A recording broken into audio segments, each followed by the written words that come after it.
Kampo General Malbar, lungsod ng Batangas. Arestado noong Sabado ang isang lalaki sa isinagawang search warrant ng mga kapulisan sa kanyang tinitira sa barangay Sampaguita West, lungsod ng Lipas, Batangas.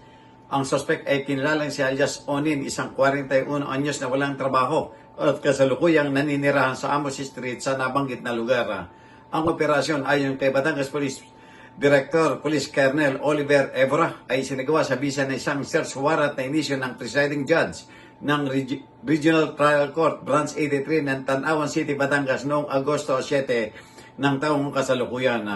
Nakakumpiska ang mga otoridad ng isang caliber 9mm na pistola, isang magasin na naglalaman ng 16 na piraso ng bala, 3 kahon ng mga bala na may lamang 258 mga basyo ng caliber 45 at ilan pang mga bala at mga drug paraphernalia.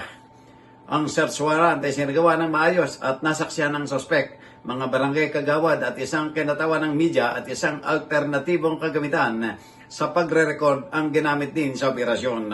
Ang sospek ay wasang naipaalam tungkol sa mga karapatang konstitusyonal at kasalukuyang nasa kustodiya na ng Batangas PPO. Ang mga kaukulang dokumento ay para sa paglabag sa Republic Act No. 10591 o ang Comprehensive Firearms and Ammunition Regulation Act at ang Republic Act No. 9165 o ang Comprehensive Dangerous Drugs Act of 2002 ay inihahanda na para sa pagsasampa ng angkop na kaso laban sa suspect sa tanggapan ng piskal. Para sa journalnews.com.ph, Cesar Jojo Magsumbol, People's Tonight.